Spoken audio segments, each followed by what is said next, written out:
Hey. We want to welcome everyone.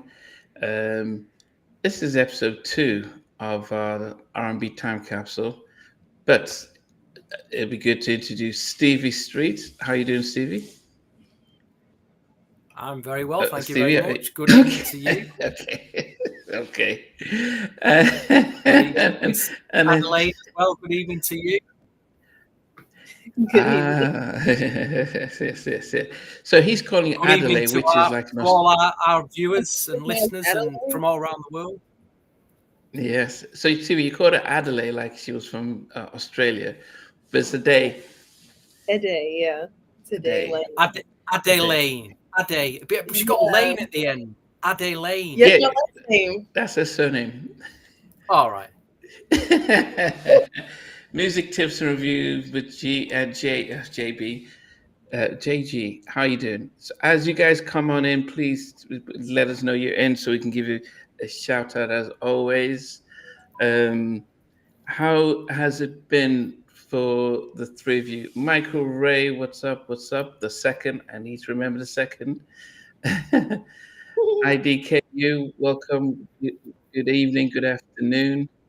Okay, before we get into 88, any music news, guys? Anything that is anything current that we can about?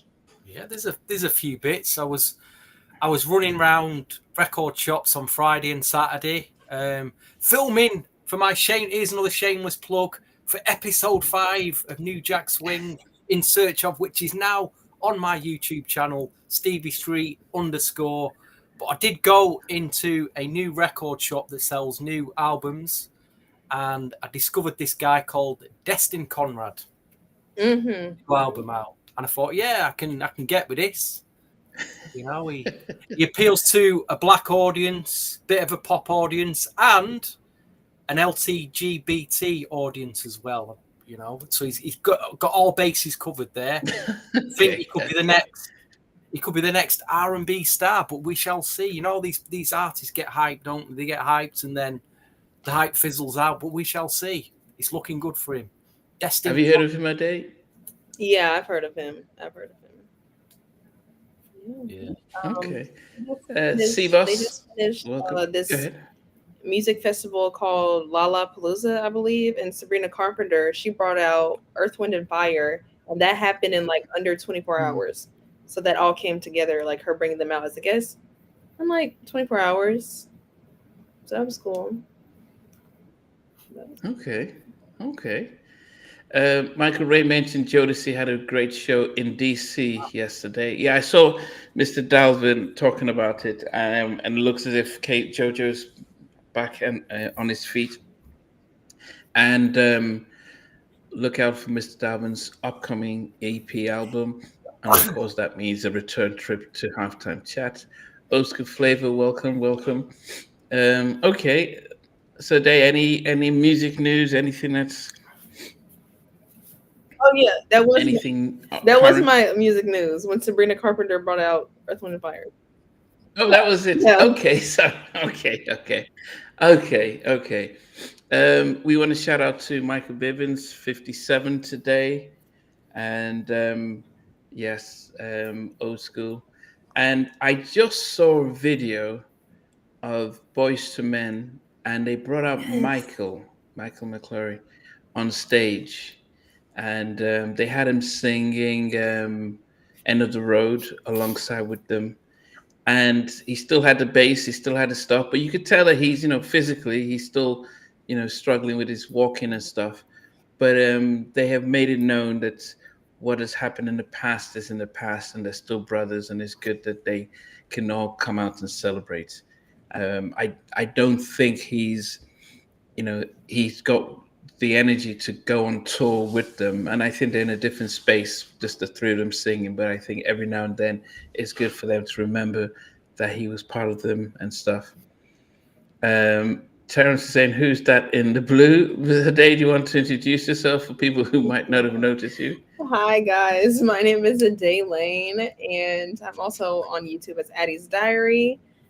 And I'm new to the Halftime Chat family, where I am working as a content producer as well as some of the interviews producer. And I'm just learning how, the art of interviews and just showing my passion for entertainment. Yes. Yes. So, And if you had seen her interview, um,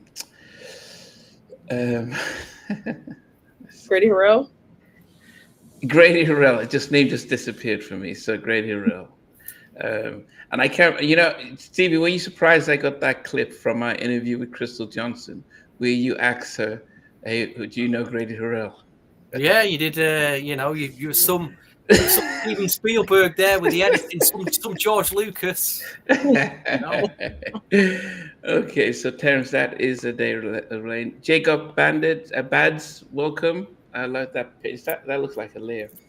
Yeah. And 312, welcome. Okay, Hey, guys. Bands. J. Bands runs this Instagram platform called Legends on Stage, and he has it's like a entertainment capsule of like older entertainment as well. Okay. Yeah, so it's really cool. Yeah. Oh, that's good to know, Jay. Dio, what's up, my brother? All right. So, 1988. I will say that this was my awakening to music. Now, prior to 88, um, we listened to Stevie and Michael and stuff, but I didn't. It wasn't. It was what was popular, what was on the radio, what you'd hear at little kids' party. 88 was when I actually went out and I didn't buy music because couldn't afford to buy music, but it was when I sort of took notes of music. I took note of the artist, and I still, if I see certain videos, always remember Ken White's Superwoman video, and when she talks about breakfast and cooking your eggs, and it just seems so literal and visual. Um, so 88 was, to me, it was like, okay, music really took off for me. So I'm really excited about this year. And I know some of the artists like Karen White and the rest are really excited about this year as well. So because they did see the promotion. But I'll start with you, Stevie. What was your recollection from '88? Hello, DJ All Day and Joseph. Welcome. I Theo, think go ahead. musically, I think it is my favourite year of all time. If I really think about it, I don't go back to it too much though, because it does. I just want to go back to being a kid again, a teenager again. It was the year that I said in the previous 87 episode where I was mainly listening to pop dance with an R&B influence. I think by 1988, I fully transferred over from pop into soul music.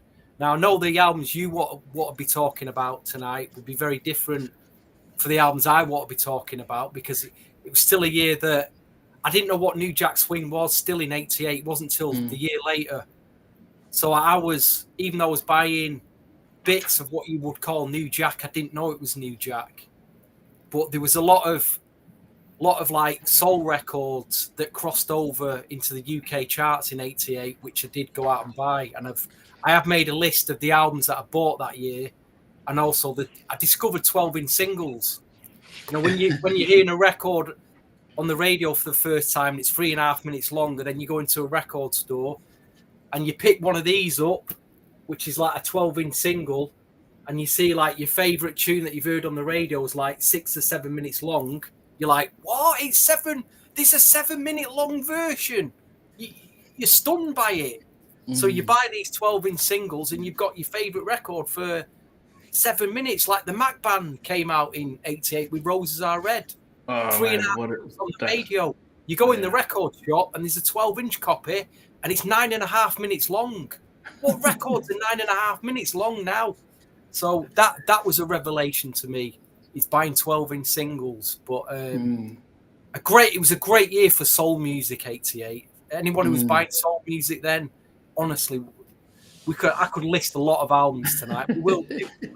But I know what albums you want to feature, and I'd probably not bought your guys yet and your troops, not discovered them yet until a year later.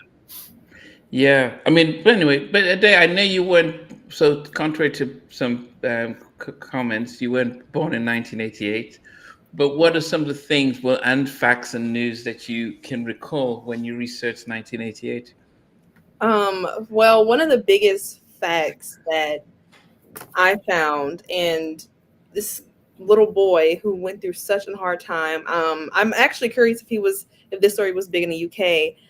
Ryan White, he was the Oh, is 16-year-old kid in high school who had AIDS. not the Michael Jackson guy. Yeah, Michael Jackson's Oh, friend. He's in the yeah, Going to yeah, video. Yeah, yeah. and it's just so surreal how they treated AIDS in the 80s versus now. How it's, we don't treat people like they're just some enemy in enemy territory. Mm, And in 1988, he gave a testimony before the President's Commission of AIDS, because in school he would have to do like separate bathrooms from all the kids. He couldn't go to the gym. They gave him like disposable plates, forks, rather than what they gave the other kids. And it's so just disheartening that, mm. that had to happen to him. And another piece of news was was the year that Nelson Mandela was released from prison, and he was there since 1964. Oh, And I'm sure Stevie will be glad to hear this next one, because his woman, Jodie Watley, I want to say yeah. that won the best new artist that year. So yeah, that's some pieces of Did she news. just say Jodie Watley then, Namdi? Yes. Wow.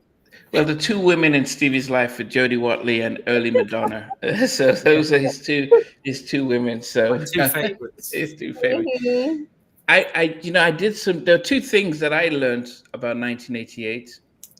Um, that was the first year that CDs outsold vinyl.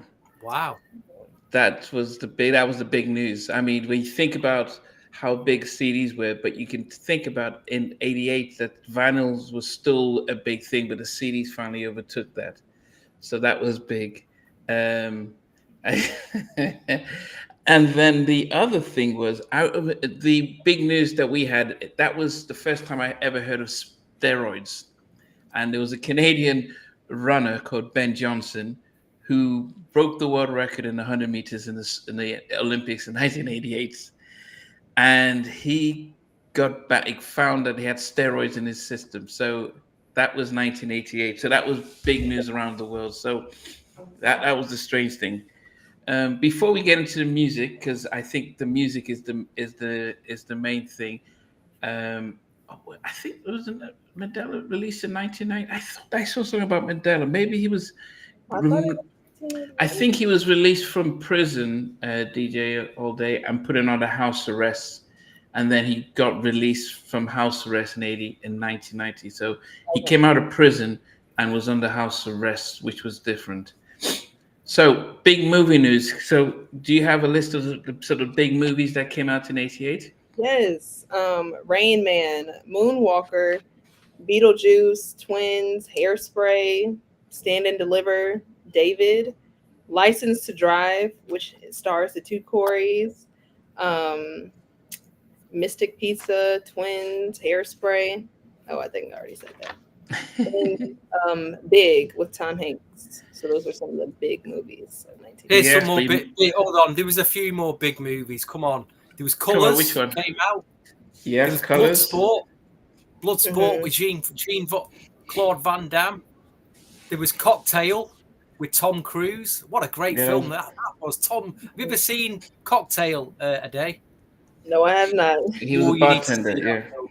There was Action Jackson. Action Jackson came out. And if you was a fan of Sylvester Stallone, he got up to Rambo 3, believe it or not, Rambo 3. 1988. Rambo 3. Yeah, I mean, as you guys have mentioned, I mean, Rain Man was the biggest movie of the year, and it's amazing because as a therapist working with people who have That's a good autism, film, man. I that was my reference point of what autism was, just like the Rain Man guy. But we all know about Coming to America, which was probably one of Eddie's biggest and best movies, and that Mhm. was the third biggest movie. Um, School Days was a Spike Lee movie. This was one, yeah, School Days. It was a very strange movie. If you weren't Black American, it was hard to relate to it because of the dark skin, light skin. But we noticed a lot of that in music. people who were fair skinned, they kind of got phased out in the 90s, but in the 80s they were pretty popular. Um, one of my I noticed that in music videos too. was that I noticed that in music videos too. If you look back more, there are more like leading ladies that are light skinned rather than leading ladies in music videos. in the 80s, yeah. But when they got to the 90s, they started to Mhm. get there was a big shift. Um, yes, two films that I love comedies. Scrooge, which was Bill Murray, it was a Christmas one where he Mhm. was, and then Dirty Rotten Scoundrels. If anyone hasn't watched that, that was that was an amazing movie. And Key and Ivory Ways, I'm Gonna Get You, Sucker. So that was another crazy movie. But Above the Stevie Law as mentioned, well. Above the Law. yes, but With Stevie Stephen mentioned Seagal. he mentioned Colors, and that was probably because we started to get Colors was one of those early movies around the hood and the police, and then we started getting Boys in the Hood, and we started to get Dead Presidents. So this was a good time to usher in independent black movies that did well. Okay, and of course Die Hard. It came out in the summer, but it's always known as a Christmas movie for some reason. And then you mentioned Moonwalker. That was a massive thing when it came out in the fall.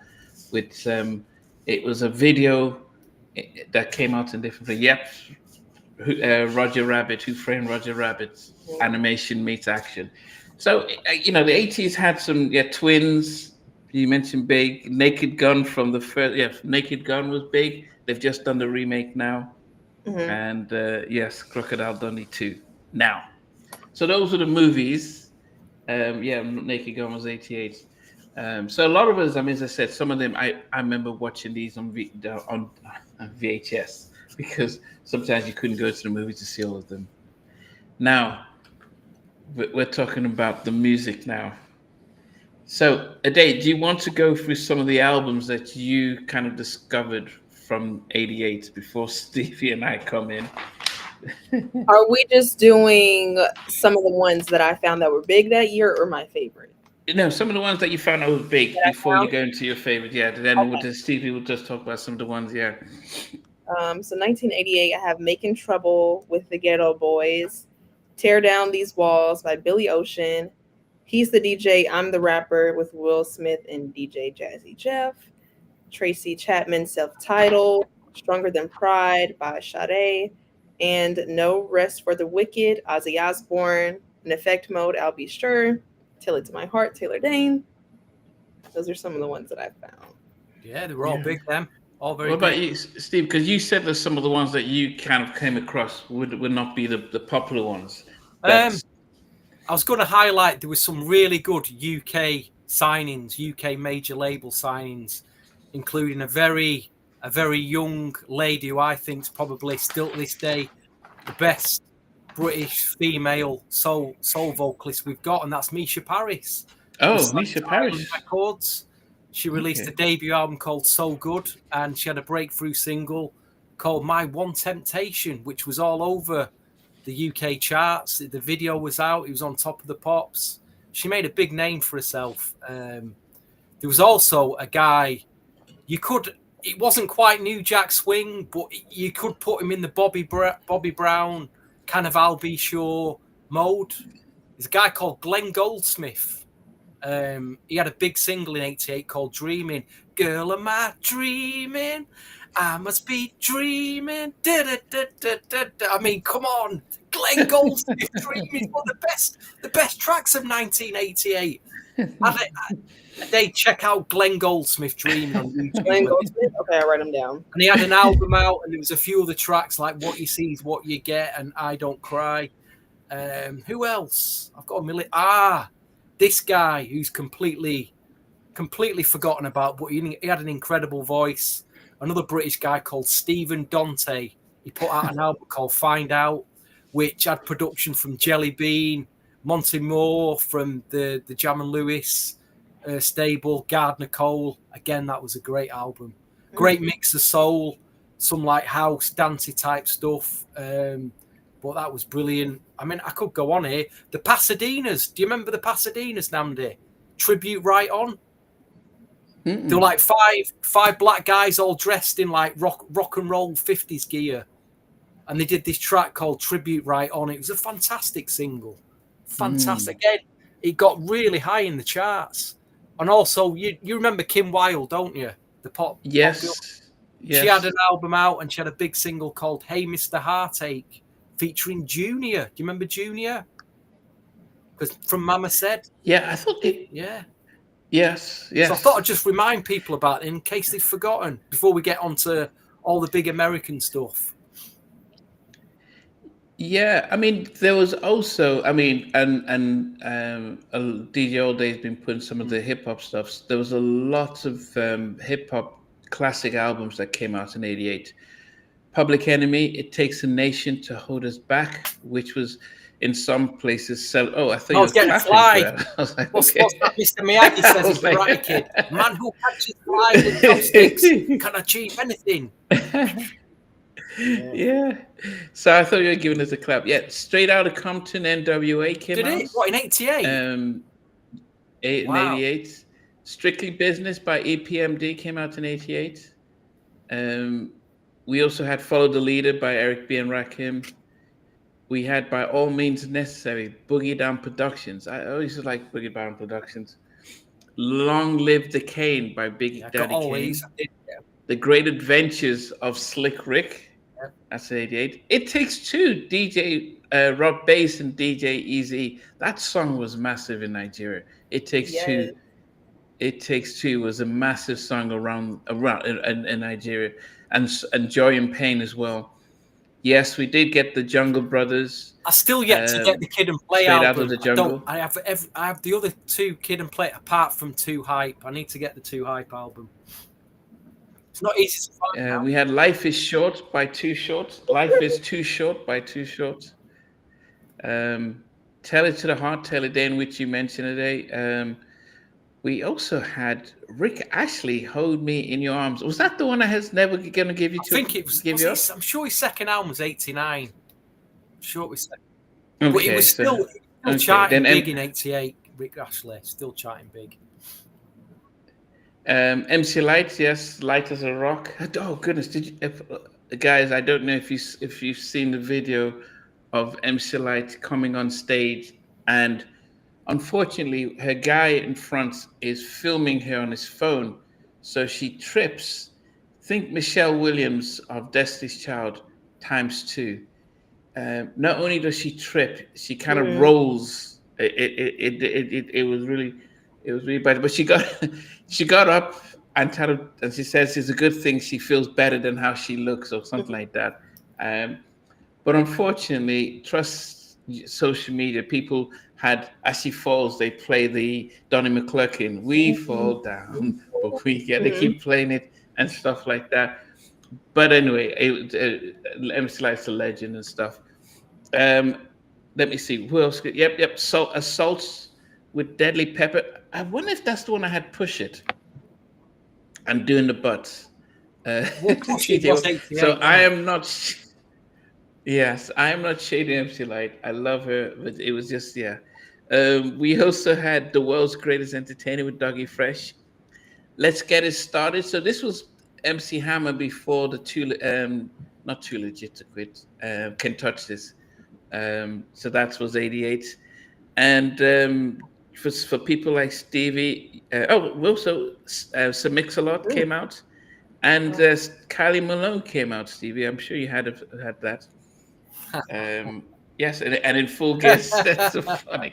Kylie Minogue. Hey, I'll tell you what, I did get the album years later because there is one really good track on it, and if I played it, you'd never think it was Kylie Minogue. The rest of it is very Kylie, but there's this one track which is like a soul groover, which is really good, and you never think it was her. It's a big moth in my room. Oh no! I got to get this moth. Oh, okay. I thought you were singing the song. I was like, oh, every time I put the light on and leave the window up, moths coming. Sheila Easton, The Yes, Lover big in album Me. for me. That big album. Yeah, they love me. So these I was just going for the hip hop stuff. One more thing for hip hop. Super Go huge. ahead. Oh, never mind. Wrong year. Never mind. Super What huge. were you gonna say? Wait, self-destruction was What were you next gonna year. say? Was the year after 1988. Never mind. Yeah. So I remember. So I remember Self Destruction. I didn't know most of the artists on there. Like Stetsasonic came out in '88. Where was their album? In Full Gear, Stetsasonic, and they have reunited, and they were on the show. Um, yeah, but they came out. Power Ice T. Was also it came out in there. So these were just more the hip hop ones that I was going through. We'll go through the R&B and the New Jack stuff later, but that was just the sort of the hip hop albums that came out. So it's amazing because, as I said, the Public Enemy goes down as one of the great hip hop albums of all time, or of a generation. But the fact that you also had EPMD and N.W.A and Eric B and Rakim, it just felt like they were just putting out great albums back in those days. Yeah. So right. So Ade, what else did you think when you looked at the music? Because I know if you weren't born, that means that you have to go back and start to do a lot of research and start to try and pick out stuff. Are we? Wait, this isn't my favorite, right? Not your favorite, but just your when you went back and look, because as I said, it's different from us who were around when this came out. But now you're discovering music at a later year age, and you're finding out the music that came out in this year. Well, what I found was huge hip hop. Clearly, like when I look at my list, it's filled with hip hop artists, which I actually love, especially when it comes to N.W.A. We're gaining a voice, not in a way that everyone will appreciate at that time, because they had a lot of backlash and stuff. And I love that it was also a transition period into R&B. But my question is, if it's a transition into R&B and people say that's the year that R&B changed, before this, what type of music was like rock? Was it rock? Like right before R&B? Like rock and like we're going to rap R&B? So if you think of the artists, and Steve will come in as well. If you think of the artists who were dominating, like we talked about '87, so we had people like Freddie Jackson, Luther Vandross.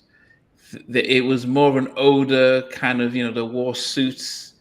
It was more stuff that your parents would listen to, like, oh yeah, you listen to Stevie. So the music was, yeah.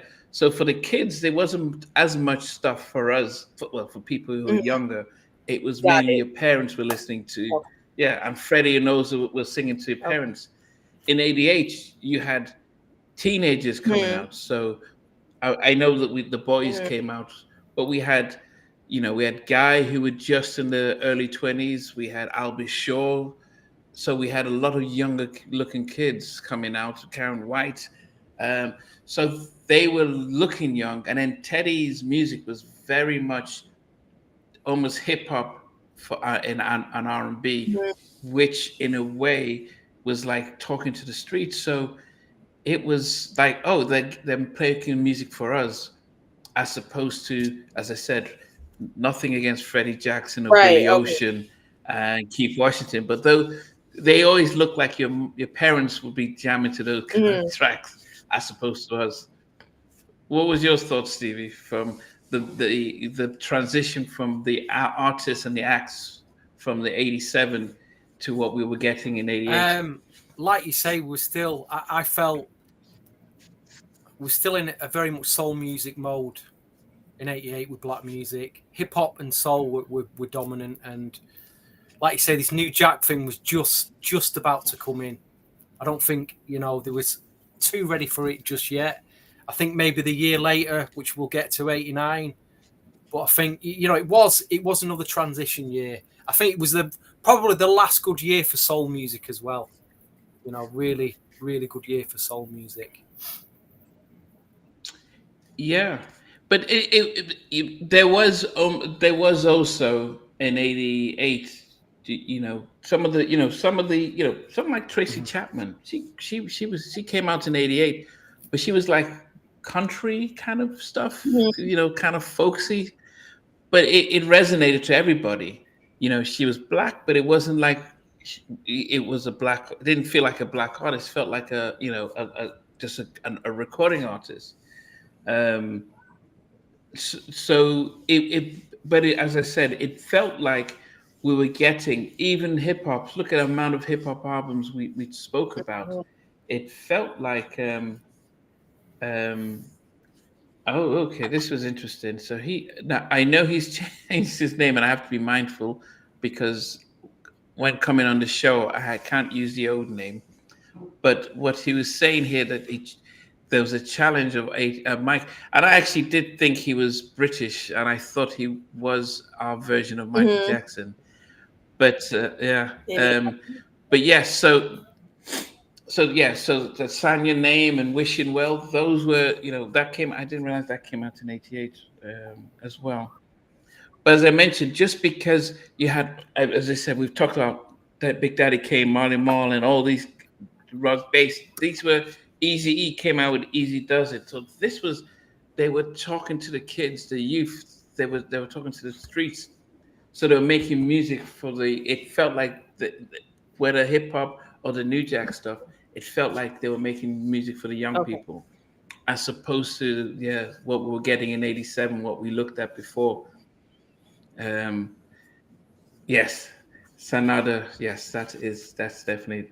Hey, that's a major scoop you've got interviewing old Sanada or Trent D'Arby, as we used to know him. That's a major scoop there. I don't know how you pulled that one off. It is 5 years of working. 5 years. Yes. So Sanada, yes.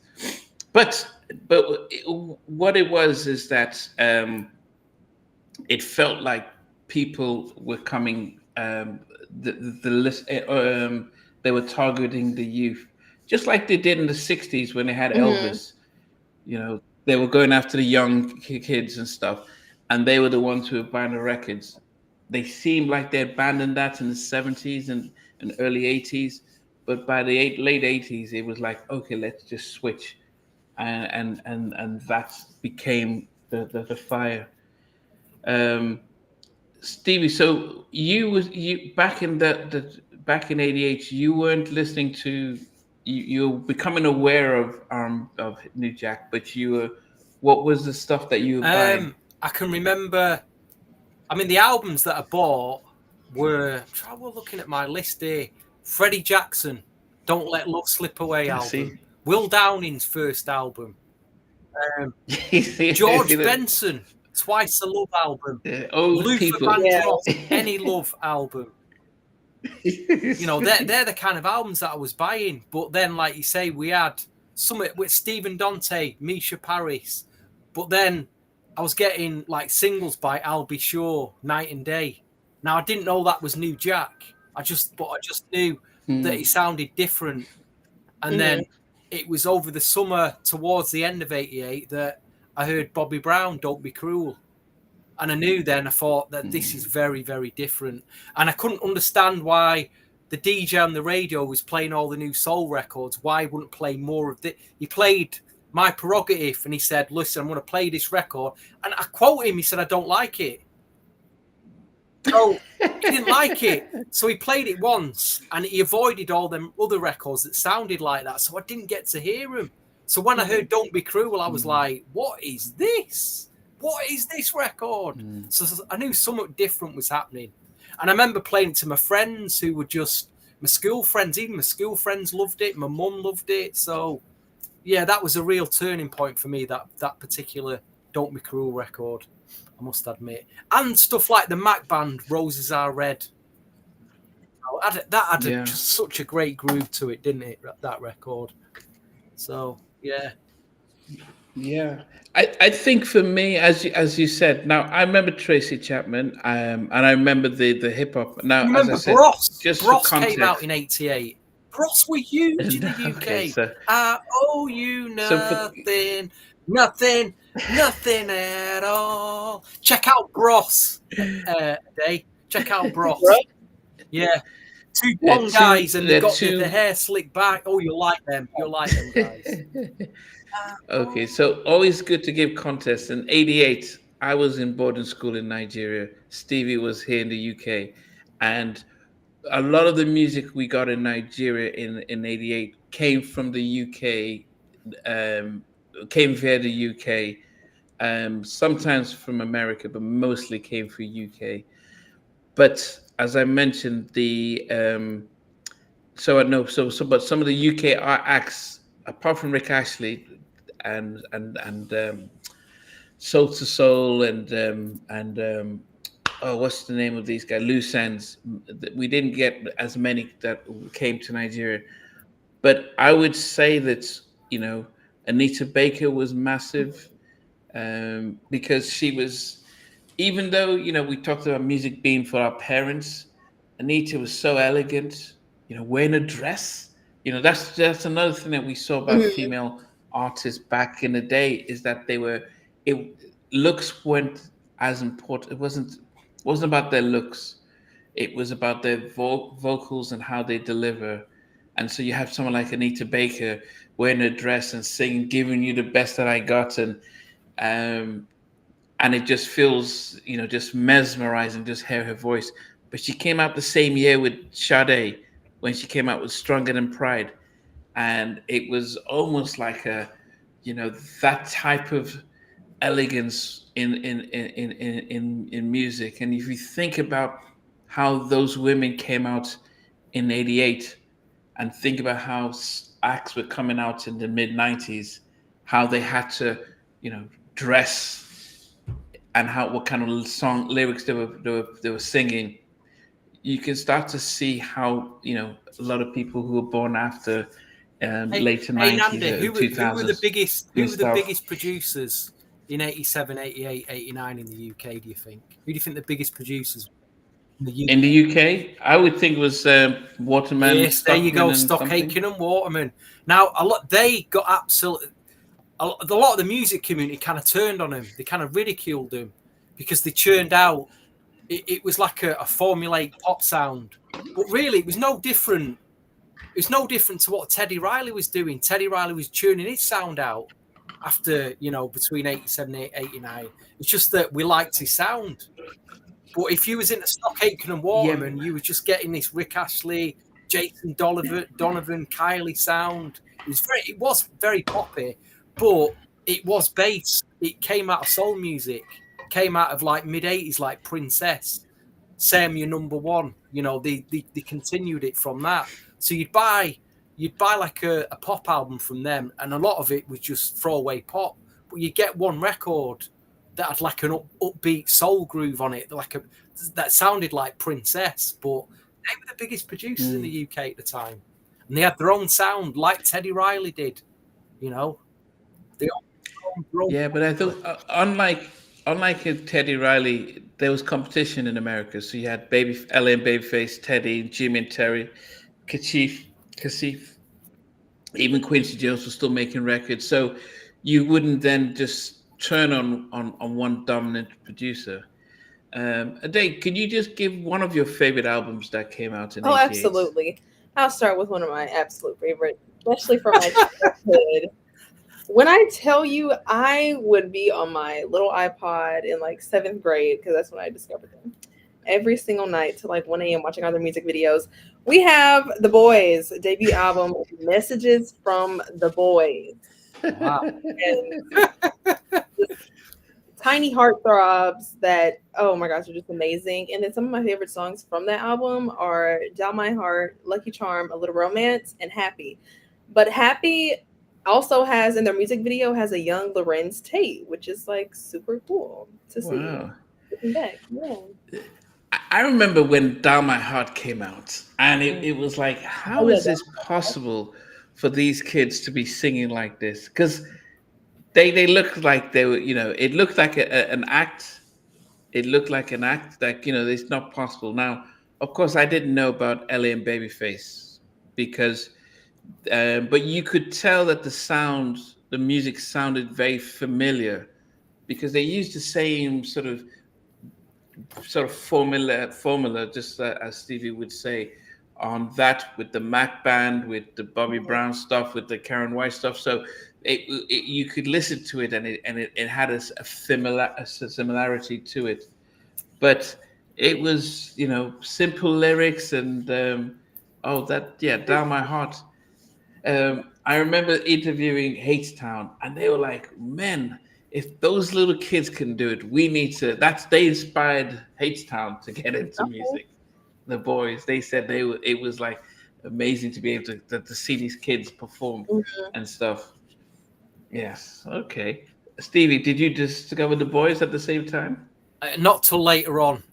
Deo asked, "Was Derek B British?" Derek B was one of the original UK hip hop rappers. I remember he was He was a battling bit of with a pioneer, actually. He was a bit of a Derek pioneer. B. I remember Derek B. Yeah, goodness, that's going back. Okay. Hey, Derek, what's up? I'm Marco, Submariner. Stevie, what about you? Just one album that was big for you in '88? It was probably the Glenn Goldsmith album. What you see is what you get. And if you've not heard that album, you like Bobby Brown, go and check out. Seriously, go and check out. Do your homework and check out Glenn Goldsmith. Okay. You're very surprised at what you see. What you see is what you get. A load of very catchy R&B pop records on there. Not quite New Jack yet. There was a New Jack mix of Dreaming that they added with the album as a bonus 12-inch. The Going for President Glenn G mix was quite New Jack, but yeah, It's a shame what happened to him. He got signed to RCA. He actually, after released the album, a few years later, he did a single with MC Hammer, and it never quite took off. But he was working on his second album, and he got shelved, and that was virtually his major label career over, which was a shame. Yeah, the dreaded word of getting shelved. That's all that work goes in, and they just stump it out. I'd love to get him on Halftime Chat for an interview, actually. Old Glenn Goldsmith. I'd love to get him. One of my favorite albums from '88 is the Karen White debut album. Now, I told you about Superwoman, the video. I think it was one of the first times that I listened to a song that it was somebody telling a story that it felt like she's just telling me a story. I made you breakfast. You're not eating it. I do all this stuff. I've got my. I'm like, oh goodness. It felt like a story that I could listen to. And one of the things I would always confess that I'm not great at hearing lyrics when somebody sings. I listen to the melody and how they sound over the melody. So I can't really hear the words as much. But with Superwoman, I could listen to the stuff and I could tell the story, and it felt sad that this was going on. I was a kid, like, man, goodness, he's not appreciating your breakfast and the eggs and stuff, So I felt sad about it. And he's a police officer as well. So that was massive. But also just seeing Karen's energy when she was singing The Way I Think About You.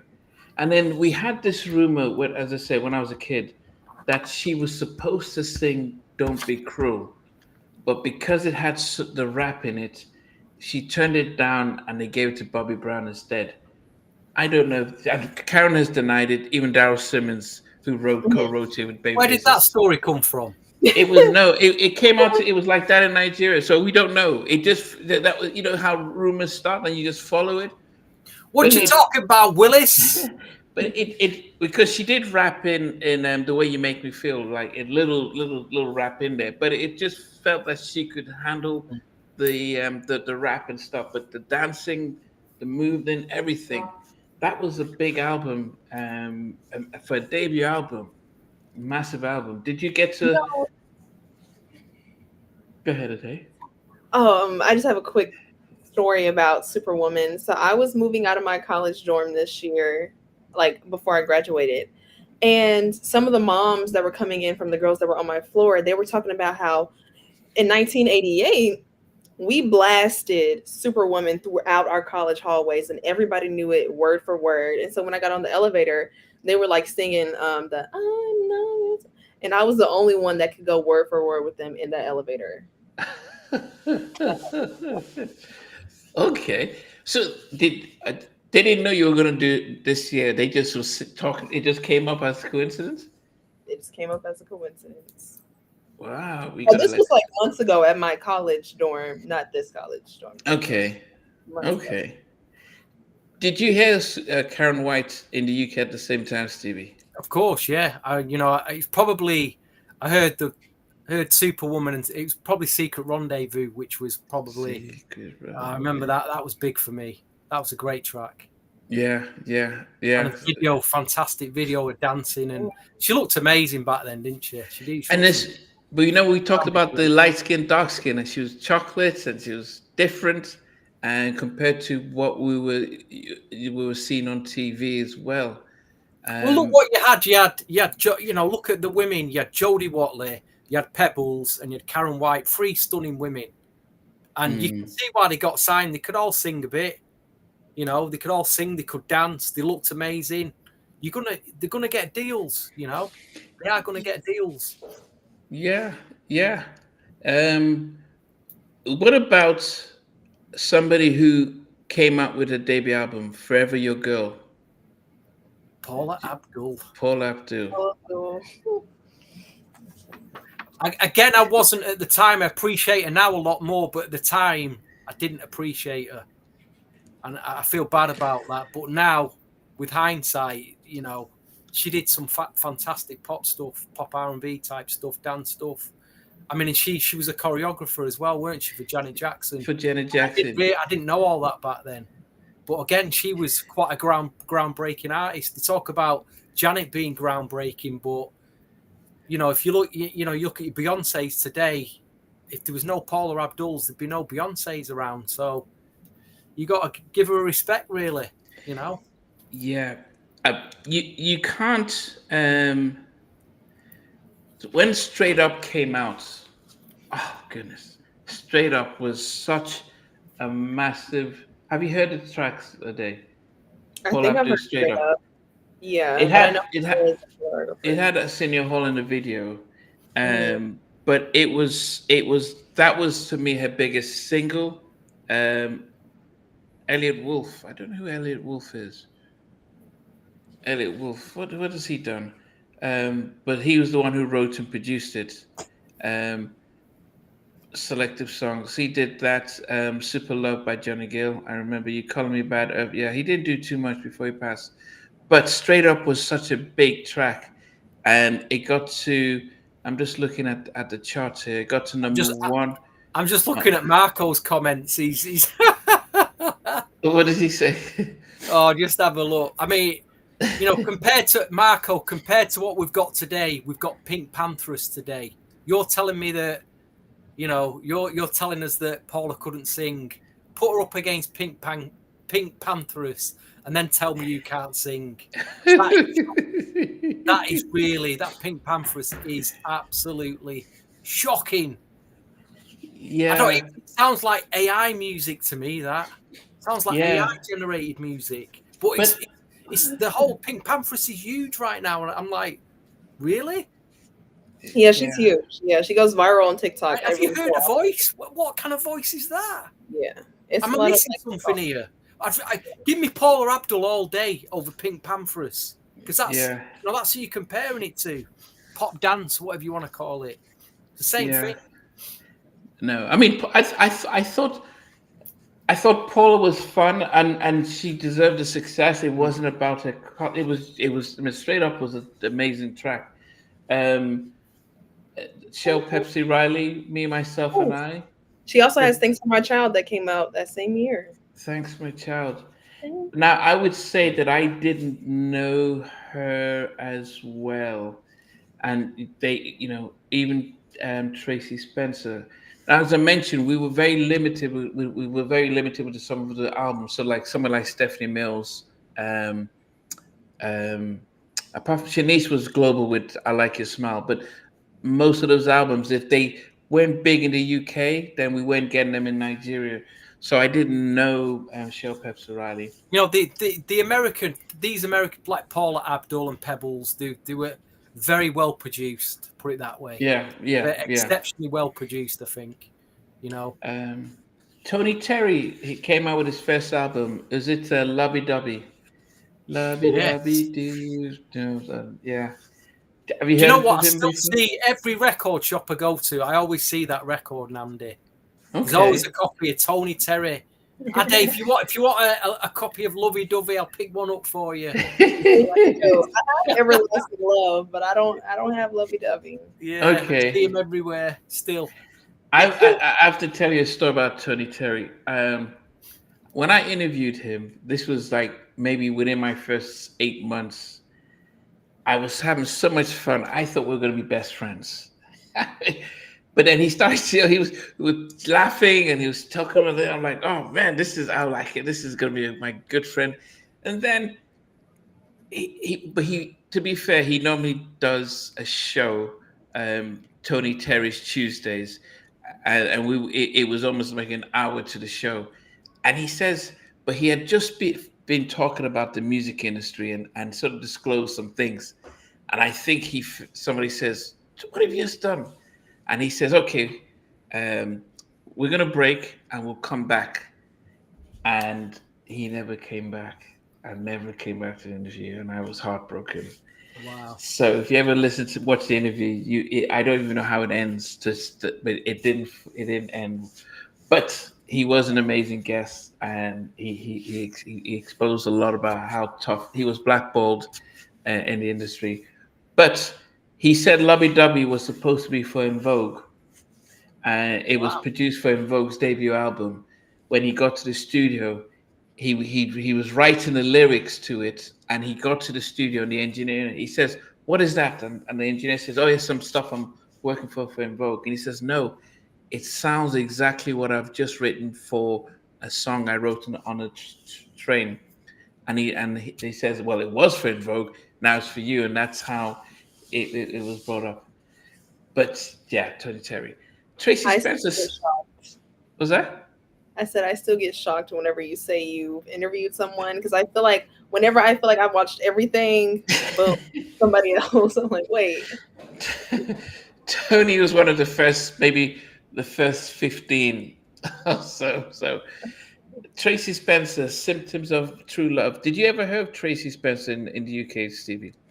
Again, not at that time. Again, I Yeah. discovered her a few years later. Yeah. Hi, And I Katrina. still don't play her. That first couple of albums, I don't play her much. It's more of a latest. She did an album in the late 90s. Oh, with Soul Shock. More, you know. Yeah. But I need to go back to them albums actually, because there's some good stuff on them. Well, that Tender Kisses was sort of the, she had the symptoms of what was this her song, I can't remember the song that she had.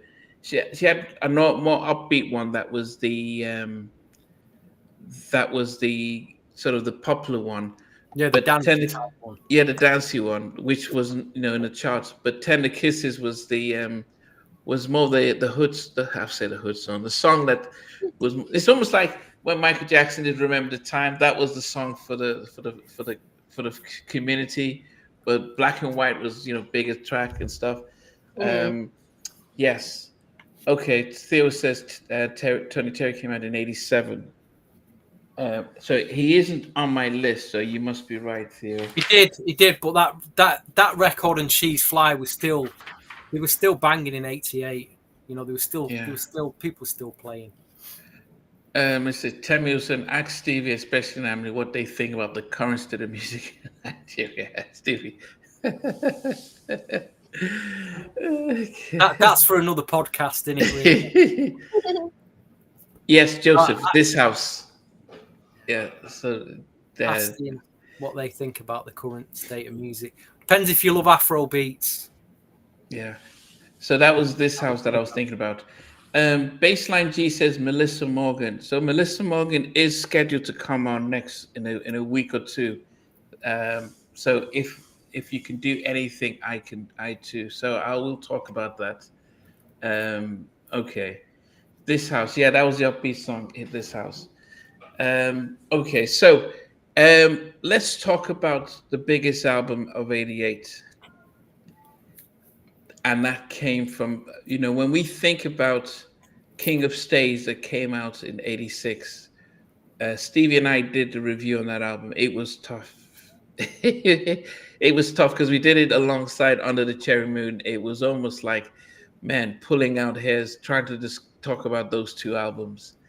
And in 1988, Well, that's your fault, that, because I said why are we wasting a night on this? no, but But I understand why, because we had to go through them all. yeah. And you know what? We've not even done the Don't Be Cruel album yet, believe me. We've done all Bobby Brown albums except Don't Be Cruel one. So we will get to it. But when you think about, they both came out in '86 with two really, really, really terrible albums.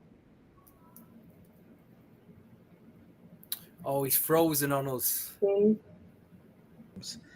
And then in '88, and Don't Be Cruel. So, Stevie, thinking about, well, I'll ask the Dave first because you came on board later listening to those two albums. Did you have a preference between Any Heartbreak and Don't Be Cruel? I feel like I know more from Don't Be Cruel than I do in E Heartbreak, because I know they have Can You Stand the Rain and E Heartbreak, which I love. But Don't Be Cruel, Roni has a special place in my heart and always will. But, both great. Both New Edition babies. So I don't want to choose. It's so hard. Yeah. Stevie, what about you? I'd say the Any Heartbreak album is an all year round play for me. Whereas the Don't Be Cruel album, it's a very much one for the summer. I've got to pull out every little step. I remember coming back off a school trip. We went on a school trip on a coach. One of the first times in the school, they send you the class on a school trip, and you take your packed lunch, and you have a great day out, and then you come up, you get dropped off in the town, and I went straight to the record shop with £1.99 in my pocket, and Bobby Brown's Every Little Step had come out on 12-inch. I think that was '89, though, not '88. But which one? Get the gist. It was summer. Oh, the single, yeah. But that album's a very much a summer listen. I still see the album now in charity shops, and if I see one for 50p, I still buy it. I must have about half a dozen copies of Don't Be Cruel on CD somewhere. Dave, if you want a copy, I'll send you one. Yes, please. Yeah, so it's like it is a very much, because it's an album of singles, really, isn't it? The whole, you got like 6 massive singles on there and like 3 really good ballads. So, but okay, guys, which album is if you had to pick between Don't Be Cruel and Any Heartbreak? I mean, they're good albums. If you was on a desert island, that's a very. And you had to take one of those two albums. Which would you guys take? I want to see what people. I'll let her answer that. I'd want to see what you guys would pick. I'm like, I don't know. Maybe I feel like my gut is telling me Don't Be Cruel, but then you have If It Isn't Love, Any Heartbreak, Can You Stand the Rain. Stevie, you don't want to go first? Listen, I think sonically, production-wise, the Don't Be Cruel is a better album. But I think as an all-round album of songs that you can play all year, then the Any Heartbreak, it's tough. It's really tough. It's probably, it's very tough. Yeah, the Any Heartbreak, some of it does sound very dated now. Some of the production sounds really dated on it. Okay. So I'm curious. I'm opening up for everyone. So yeah, if you can give us, if you can give us Impossible to Pick, I'll take the Bobby album. I think, me personally, I think memory-wise, I think I had a lot more memories of the Don't Be Cruel. I mean,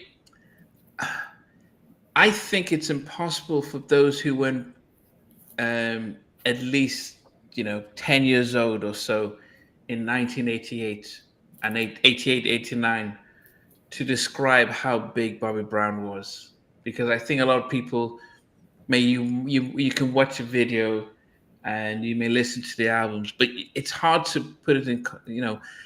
Think of Chris Brown, Usher. I don't know who else is big right now. Give me some people who are big today. Big. Kendrick Lamar, SZA, Doechii is big right now. Mhm. Okay. Megan Thee Stallion, Lotto, Okay. Victoria Monet. Yeah. Okay. Just take all of them with Chris Brown and then wrap them into one, and you get something close to what Bobby Brown was. Mm-hmm. He was Dad talks because about that all the time. Yeah. yeah, Michael Jackson was Michael Jackson, so he was, we always push him to the side, and Mm-hmm. Prince was doing his thing, but Bobby Brown was 18, 19 years old. He could dance. So Michael would do his dance stuff, but when Bobby was there, he had his two dances. He was out dancing his dancers. He was just he was just like a black rock star. So as I said, Michael was just like a pop royalty, and Janet and those ones. So you didn't touch them. Even I think even Beyonce's, what Beyonce's doing now. I think compared to what Bobby was, I mean, he was just. That's why there's so much. He has so much credit in the bank. Everyone loves Bobby because they remember that Bobby. You should watch. He had a documentary when he came out with the Don't Be Cruel album, and he was talking. I think he was in Japan or so, and I think when you see him he's dancing on stage with Heart and Soul, and if you watch his concert documentary, it just so blew your mind. He was in a Ghostbuster movie. He got $1 million, one for singing "Off on Our Own," and then two for being in the movie for 30 seconds or 20 Yeah, seconds. he was just opening the door for them. Yes, he got $500,000 for that, and got $500,000 for singing "Off on Our Own." He was just on a different planet. So that album was just yeah, he it was, yeah. So I would just say that it is hard to contemplate how big he was. If people tell me how big Elvis was, I'm like, well, okay. People who arrive when the Jacksons were around and say, "Oh yeah, Jacksons were massive," I'm like, okay. I was a kid. I wasn't born when the Jacksons were out, but I was there with Bobby, and he was just on another planet. And I got to bring up Michael Crawford's comment. He just does it every time. And he was over. Check this out, folks. And he was oversaturated by Jam and Lewis. I mean, was Alexander O'Neal criticised? Was that oversaturated by Jam and Lewis? Was Janet Jackson's Rhythm Nation or Control oversaturated by Jam and Lewis? Was Sherelle oversaturated by Jam? Was SOS Band? Come on, think about what you're saying. Think about what you're saying. Yeah, I think that I think Any Heartbreak was a beautiful album. It was a bet. It was like finally these guys knew how to make an album, and Johnny Gill really complimented them. I think the challenge was it came out the same. It came out the week after Bobby's came out, and Bobby just was so big. What happened in 80? I think it was in 88. New Edition. They went on the Any Heartbreak tour. Bobby Brown and I'll Be Sure were there on the tour. I'll Be Sure opened. Bobby comes in, and then New Edition. Bobby was getting so big that he left the tour because he was bigger than because after he performs, they're like, okay, yeah, he had to leave the tour. They had to set up his own tour that toured for 2 years and stuff because that's how big he was. It was massive. Yeah, he was. I mean, what hurt New Edition was they didn't tour outside the States, did they? Yeah, They never yeah. came to the UK like Bobby Brown did. I didn't know that. Bobby Yeah. was off to the UK. He went to Tokyo. So Yeah, that massive Tokyo stuff. He was touring, and so I think that's why Annie's not as well. They're bigger outside, but not like Bobby and stuff. So that was the Don't Be Cruel, and people will make their picks of those two albums. A day we also had the Guy album. Oh What did yes. you? What was your? I know you've listened to it since it's been out. So what's been your thoughts about that album?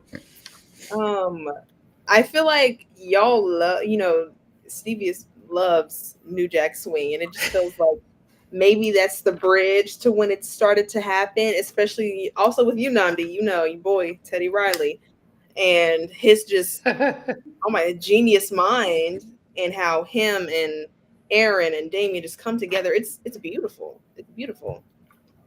10 out of 10 across the board.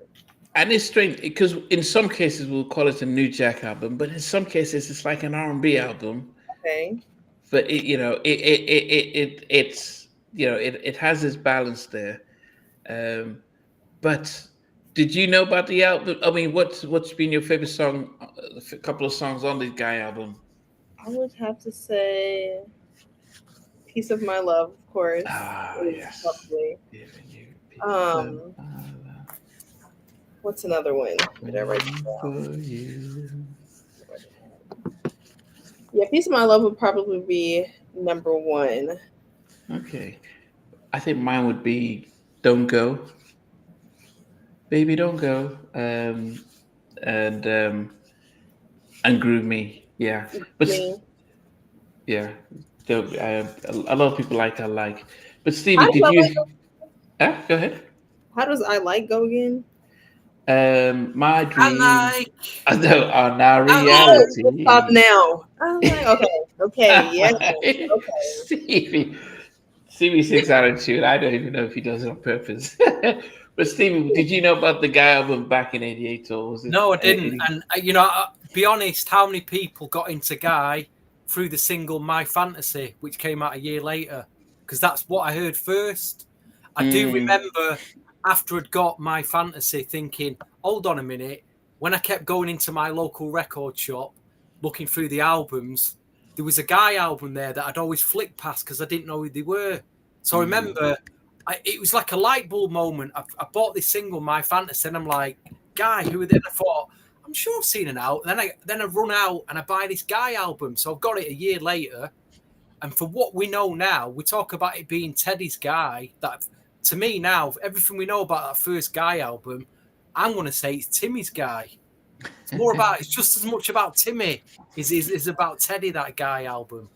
So it's Timmy's Guy because obviously the second album had nothing, was completely different in sound. It's more about Timmy Gatling, that album, what we're learning now, than it is Teddy. I'd give it 50-50, mate. 50-50. Yeah. No, definitely. I mean, yeah, the Guy was different once Timmy left, and stuff. I didn't know You know about what the. you could what would be awesome if you could get Timmy Gatling and Damien Hall on a podcast together and bury the hatchet, mate, and get him to talk. Because he does, Him really, right here. yeah. That's Timmy Gatlin. Wow, Yeah, y'all because know Damien everything. Wow. Hall, Damien Hall, really, what did Was he have to do with that? I don't know. Did he do anything on the album?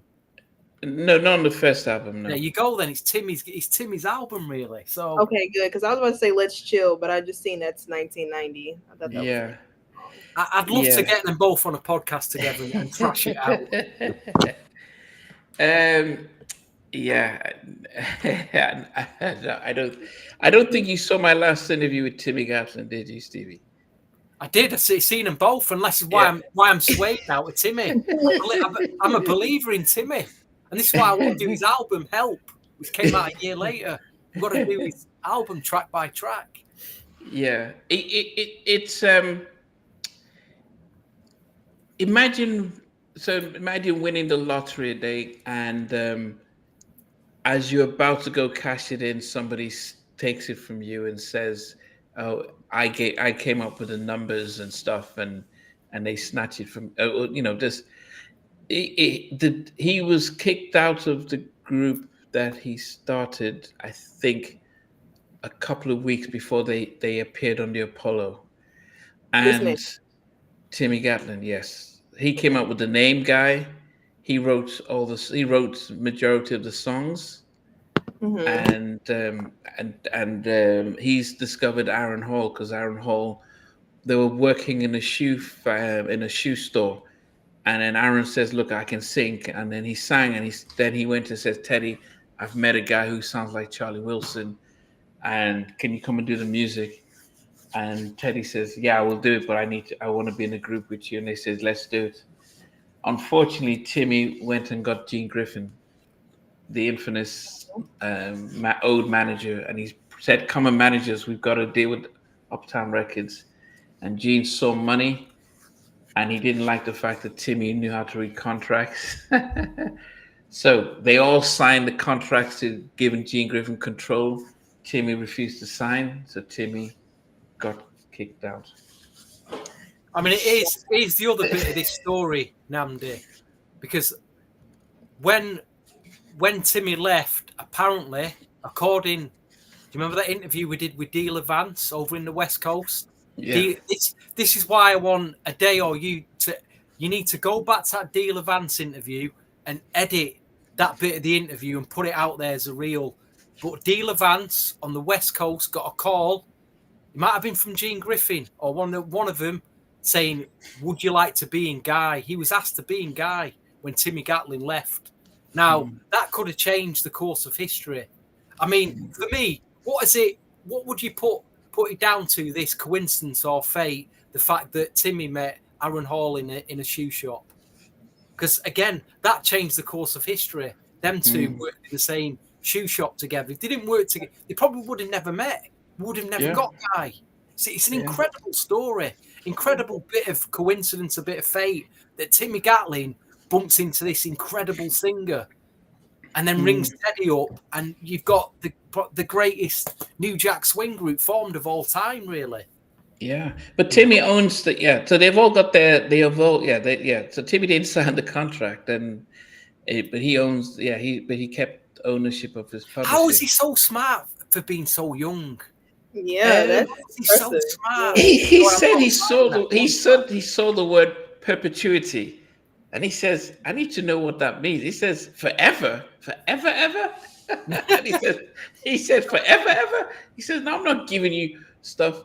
And Hey, I'll tell you something, Namdi. There's a great word that I see a lot of Nigerians using on the news and social media. It's a word, and it says cataclysmic. Cataclysmic. Where did you got that word from? Did they make it up? Cataclysmic. Oh, goodness. So if that was forever, does he still, the manager, does he still own it, or did they like break the contract? No. So after 25 years, after 35 years, they get the ownership of the masters, and the publishing. I think he sold it on. So he was the only one that still owned his writing, because he wrote the songs and Teddy wrote the music, majority of the music.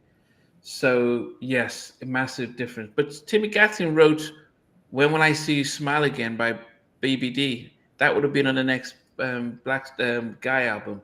He wrote "Make You Sweat" for Q Sweat. "Girl, I bet I can make you sweat."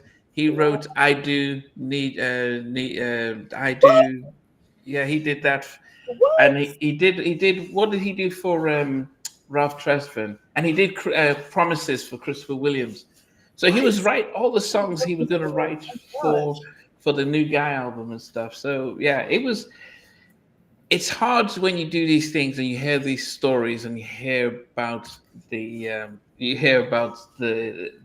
shady stuff, which killed a lot of our music and stuff. You need to listen to them Timmy Gatling interviews that day. It's not enough time in the day, is there? But Oh my gosh! Yeah, they're great interviews. They are great interviews. Really. Wow. Yeah. Yes, I'll put that on my list. So another person who blew up in '88 was Albie Shore. He was initially supposed to be a rapper. He wanted to be a rapper, but Andre Harrell, God bless his soul, he saw money. He saw the light skin, good looking guy, and it was like, "Hey, can you sing?" And his cousin Kyle West, who was just started university, he called Kyle and says, "Kyle, come on, we've got a record deal. We need to make this album." And it was, Albie Shore looked like a model, and he had the voice, Father MC tells a story that when he was contemplating signing for Uptown, he saw Albie Shaw, and Albie Shaw was just, just a regular kid. 2 months later, Albie Shaw comes back, and he was wearing this mink coat, and he says, "Where did you get this from?" He says, "Yeah, I got it from London. It was like 30,000." And Father MC says, "I'm going to sign here." Albie Shaw had the looks, he had the vocals, and that In Effect Mode was just an unbelievable album. Came out 5 weeks before Don't Be Cruel. It just seems insane that these albums all came out within the same couple of weeks of each other. But he was, they put him on Warner Brothers, so they got the mass appeal and mass marketing. And I remember watching Rescue Me, and just it was young kids chasing after him and stuff. Mm-hmm. What did you make of the In Effect Mode, Stevie? Did you hear about it when it came out? I was blown away by it, mate. I just couldn't. I just thought them drum sounds and what Kyle West was doing with the drums and how he did it. I was in disbelief listening to it. I just thought, hearing the Guy album, that album, I just thought, I'm hearing to the greatest albums ever here. How can we match this? How can I go out every week and find albums as good as this? And I'm still searching now. I'm still trying to find albums that better or are as good as these, But Night and Day, I mean, the single Night and Day is one of the greatest tracks of 1988. Yeah. The bass line, the drum sounds, just every magic video. It's just a piece of magic. It really is. Yeah. When did you first hear about Albie Shaw, Dave? Probably when I bought the 12-inch single of Night and Day and discovering that there was like a 6.5-minute mix of it, a 7-minute mix, hearing it on the radio and just being like, what is this? And then seeing an album and seeing his eyebrows meet. I'm like, I'm like, who is this guy? I'll be sure. I've never noticed that. And then I wasn't convinced about his vocal though. I thought he sang, but I wasn't like, can he really sing this dude? Or is it about the way he looks? I wasn't quite. But the songs and the production, Rescue Me, Do You want to do my own girl? I've just amazing tracks. Dave, where did you first hear about Albie Shaw? Night and Day. I'm sure that's like a lot of kids' introduction to him is Night and Day. Has to be. But I just hear you all mention Kyle West, and I love Kyle West because of his work with Tevin Campbell. So, yes. Well, you should watch my. I think I've combined 5 hours interview with Kyle West, and we. Yeah, I've seen the Kyle West. Both of them. No, not both. Just one. I think the second one we went through all the Albie Shaw albums, and we went through the Tevin Campbell one as well, and all the stuff he did.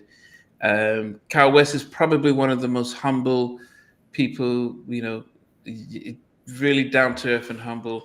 But he also talks about he was making the money was coming in, and when things settled down, it was like, hey, where's all my money?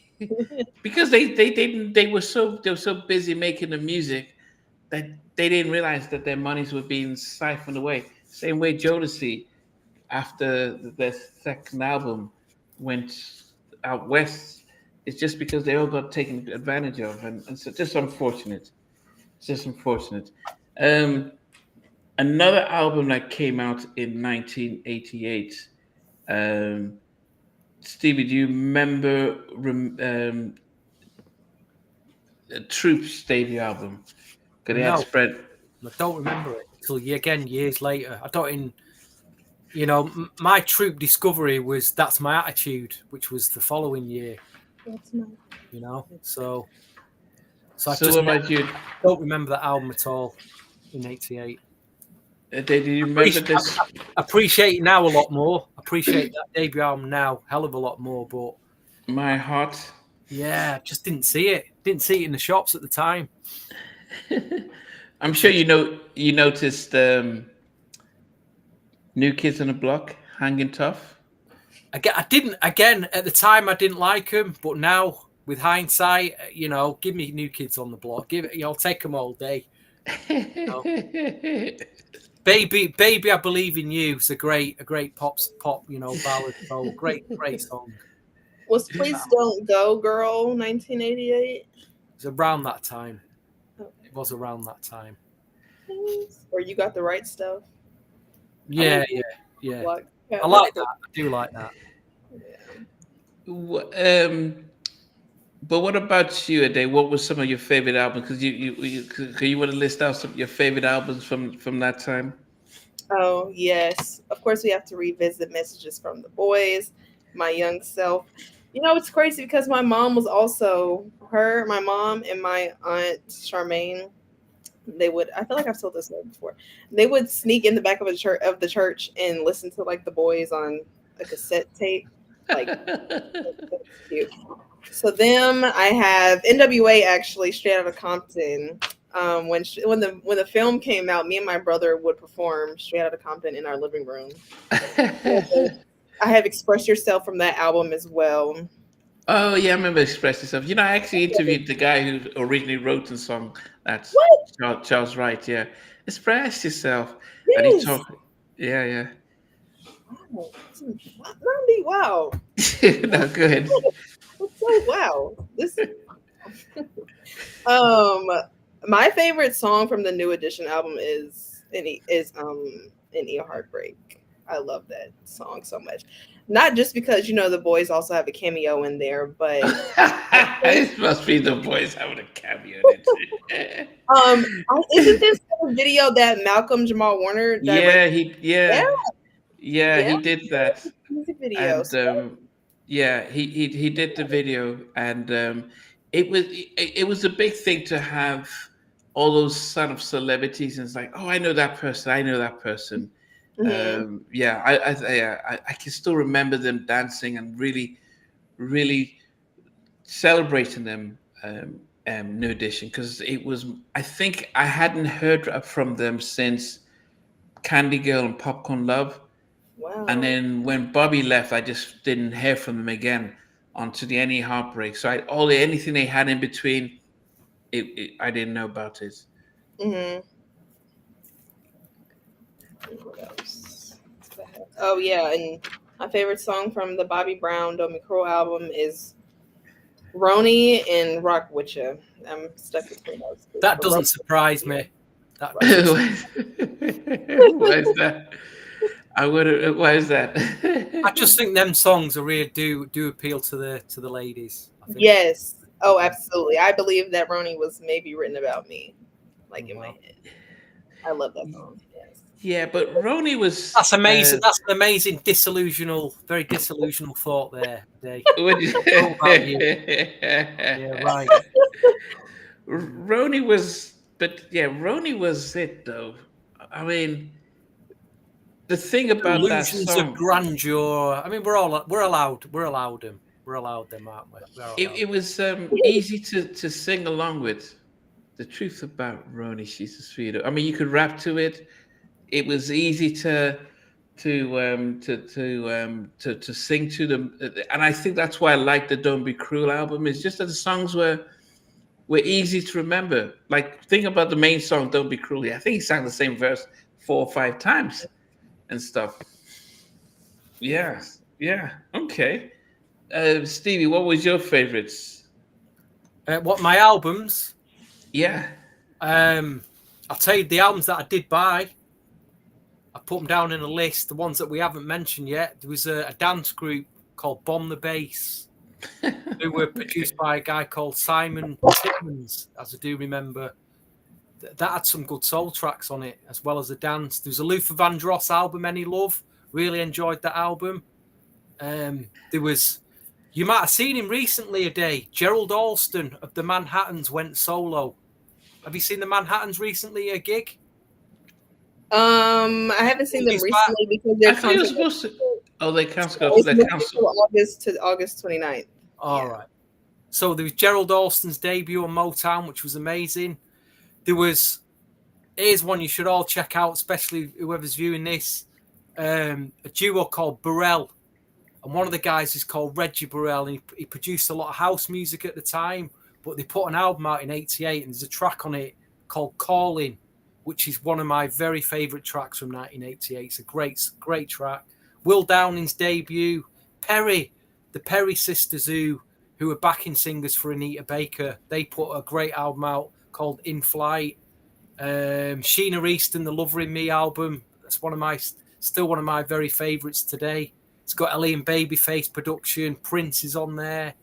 Great album that. Angela Wimbush as well. Misha Paris I mentioned. Stephen Dante album. Those are all big albums for me that I spent my money on. You know. Okay. And also big single at the time. Teddy Pendergrass came back. I did a track called Joy. That was being played everywhere. It's a joy to be. Oh, what a great track. Narada Michael Walden had a great track called Divine Emotions in 1988, which was a hit. It was a minor hit. What a great track that was. Yeah, great memories of 88. Yeah. A few surprises there that I've thrown in. Yeah, I think for me, if I look back at some of the albums that came out and think, how many of them did I put in my collection afterwards? No, Howard Hewitt is not dead. No, he's not dead. He's just touring with Shalimar right now. I would say that Anita Baker's "Giving the Best That I Got." I think when I first saw her, oh goodness, when I saw the video for the first time, it felt so elegant. It just felt just like on a different level. Just watching that now, it just felt, even though it felt like this is the kind of stuff my parents would listen to, I still connected to it. Of course, the "Don't Be Cruel" album. Eric B. and Rakim, the Follow the Leader, definitely Guy album. The Big Daddy Kane, when he says "Long Live the Kane," was that the one that had "I Work"? Yeah. I think that was a year later, wasn't it? Okay, no, so that wasn't the one that Teddy Riley did "I Work." Okay. Now Rob Bass and Eazy-E, they had two big tracks. That was "Joy and Pain" and It Takes Two and "Joy." Mm-hmm. Well, it is a thing about the song "Joy and Pain," which was originally obviously written by Maze and sung by Maze. Yeah. There was Rob Bass's version that was big that year, and there was also a lady called Donna Allen, massive 12-inch on the soul club scene. Great cover version of "Joy and Pain." Just let me throw that one out there in '88. Yeah, I think the Rob Bass one, and that was so big. It was massive. And then of course it was and with It Takes Two. He's the rapper and I'm the DJ. He's the DJ and I'm the rapper. Now, was that the one that had Parents Don't Understand? Yeah.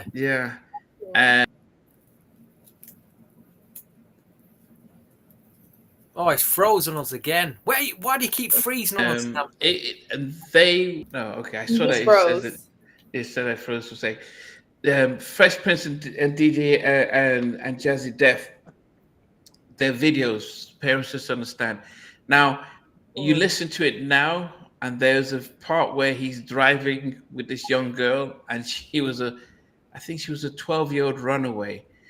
But he describes her in such a very different way. So if you listen to the song now, and then he then reveals how old she was, you wonder why they didn't sort of censor those raps back then. There's a lot of stuff that they used to do back then. People mentioned Prince Love Sexy. That was, but it wasn't massive. It wasn't a massive album. No, not as one of these. Not as big as the ones that come before it anyway. Yeah. Vanessa Williams, Right Stuff. The Right Stuff, baby. Right Stuff. Yeah, that was a big track. Yes. Did you know about Vanessa Williams today? Yeah, but not that album. Like you said, Right Stuff, I thought about New Kids on the Block. Okay. Yeah. And then also I would say that the Crazy by the Boys, was that their second album? Yes, the second one. You got me going crazy. Okay. 1990 album. Yeah. I must say that I was definitely impressed by the boys. Um, I was definitely impressed by the boys. But I would say, just as just as we come to a close and wrap things up, is that um, 88 was definitely an awakening for me. It was definitely a time that I took notice of music. It was definitely a time that I felt music was a lot more accessible. Now, as I said, I was much younger than a lot of everyone that came out then, but it felt like, okay, this was music that was aimed at me as well. Stevie, did the girls come out with 888, Love Me or Leave Me? They did. But again, I never even saw that album back then. That was so hard to Yeah. find that album. It's very, it's still quite an expensive album that to get hold of. You know. Yeah. Okay. So, Dave, I will wrap up. Just get your final words about 88 and based on what you've learned and what we've been doing today. Yes, I love 1988. As I always say, as we do each one of these, I wish I was there, but God had other plans. Yeah, it was of course big in movies and music and chart-topping hits by some of our favorite artists, and I like that, like what you said, that it gave the younger crowd music to listen to come out to. So shout out to 1988. It's a shame for you, innit? You got to run out now and buy Megan the Stallion. You know what I mean? I really feel for you. You know what I mean? You got Megan the Stallion to get into. She's You know, cool. Pink Panthers and Pink Panthers to buy. I don't even know who this Pink Panther was. Deary me. Yeah, Usher's son loves her. Pink Panthers. Wow. Yeah. Stevie, reflections of 88. Like I say, for me, it's a real music, real year of soul music. The year that I really got into soul, and I still to this day look for albums that I don't have from that year. And I will say, if you're out in record stores now and you see pressings from that era, grab them while you can, because they are disappearing. They are disappearing, and the price of them they're gonna rocket. The moment you can still find this stuff relatively cheap, but I promise you, once it's gone, it's gone. But you're gonna have to get them online, pay all the postage and this, that, and the other. So if you see them in the record stores now, just grab them. Grab your copies. Okay. So DJ All Day has been bringing out gems like Vesta Williams, and I would be honest, I never knew about Vesta in Nigeria at the same time. Same thing I didn't know about Phyllis Harmon. So I feel so. If you think about it, how you might feel about some of these, not knowing any of these artists when they came out, that's how it is when I think about someone like Phyllis Harmon or Vesta or Stephanie Mills. I'm discovering them later because or Stacey Lavasor. You know what? You know what helps, Namdi, is I had a friend who was older than me, who was DJing, who taught me a lot, who told me about different artists and the direction to go into. And a lot of people don't have that. I was just lucky, and I guess it's, for some like a day, it's a bit of a self-discovery for her. I mean, she's met us now. She's probably look at what we're listening to and she'll check them out. So she's got some sort of direction to go in, but a lot of people just don't have that. And this is why most people don't fully get into music. They only get into what they hear on the radio or what's trending. They can't actually think, because someone's not saying to, hey, check this out. This is really good. Giving them that direction, Yeah. And it's true. I mean, because as I said, a lot of the movies that came out, as I said, I had to watch them there later, and a lot of the music I had to go back on. Sade, Stronger Than Pride. I mean, for many years, Sade and Anita Baker almost mirrored themselves when they came out, and there were two different types of music, but two very classy and elegant women, as they with how they delivered their songs. But we also saw the emergence of hip hop, especially with N.W.A and Eazy-E coming out in '88. At the same time, the East Coast came out with a lot more heavy animation, um, with Public Enemy and EPMD and Eric B and Rakim. But it is interesting by the '90s where the West Coast just, when Death Row and stuff really blew up. But it's a very interesting year for me, as I mentioned. Teddy ruled the charts and the production around '88, and yes, this was my early discovery. So I guess by the time we get into '89, is a lot more GR production stuff. I think Jam and Lewis, they didn't do as much in '88. That really apart from the new edition stuff, they weren't as on the charts as much as they normally will. LA and Babyface were definitely would definitely chart toppers throughout. And so that's 1988. So, guys, as always, we always appreciate the fact that you guys comment and add your reflections in as well. Um, Hopefully, as we're getting better at this, '89. I can't remember anything that came out in '89. High Five, was that '89 or '90? 90. 89 was more of a it's dance. Dance really got a grip on '89. Dance and house music, I think, really Okay. blowing up then. Okay, so it'll be interesting when we get to '89. I think, was that today? Him and Me. That was '88. Today album came out in '88. They came out in '88. Mm-hmm. Oh, Yeah. we didn't even discuss them. Okay, all right. So, but anyway, we'll see. Father MC. So much. It was just incredible so year much. now. There's so much stuff. Yeah, there's so much stuff.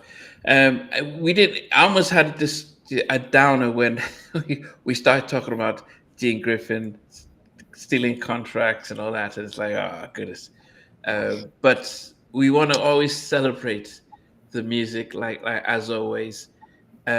All these songs. If you're not a collector like Stevie, go watch his series Stevie Street on search on YouTube. Outside of that, you can search on YouTube, and every album is available for you to listen to, and just to listen to and stream and appreciate.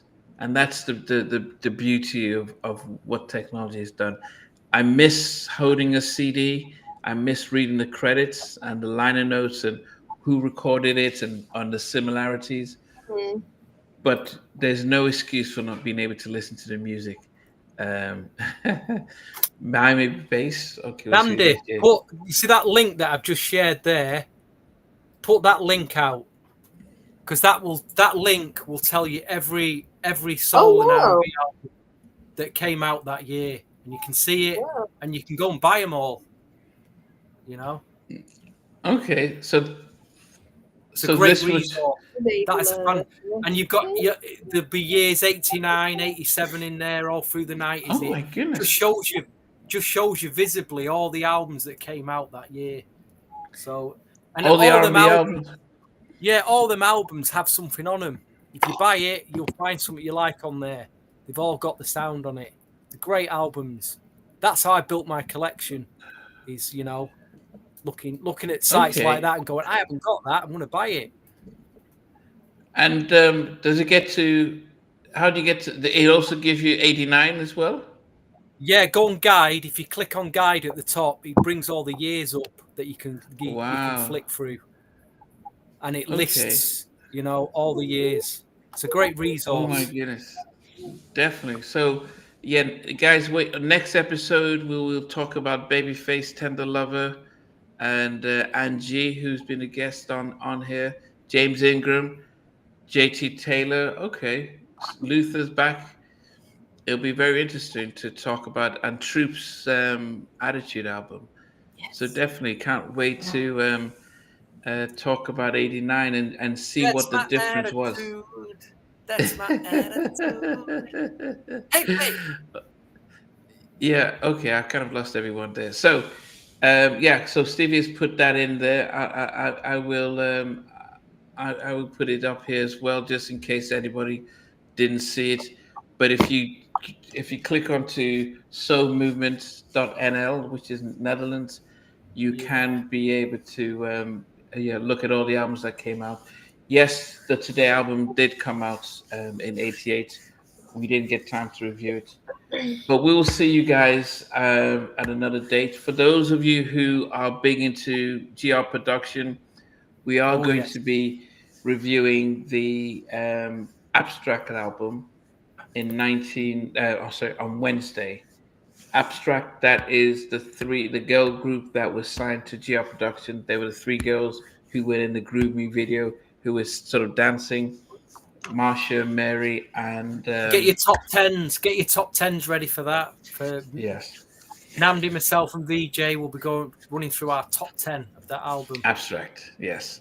All right, guys. So we will see you guys. We will set up a date for for 89, and we appreciate you guys. Take care. See ya. Yeah. Hey guys, thanks for watching. Thanks for being a part of Halftime Chat. Please remember to subscribe, share, and comment. But most importantly, why don't you become a member of Halftime Chat? We've got amazing videos, amazing perks, and being able to support the channel. But anyway, thanks for watching. Take care. I never participated in that kind of. Somewhere in between us, or even loving us, on which I didn't miss you with. What was it like growing up? She's still making an impact on 4 houses down. I have a couple of pieces. Trying to get this one and that one. That works for you, but just for me, No. Okay. They don't understand what Jonas Boys and men all spirits. Lay it.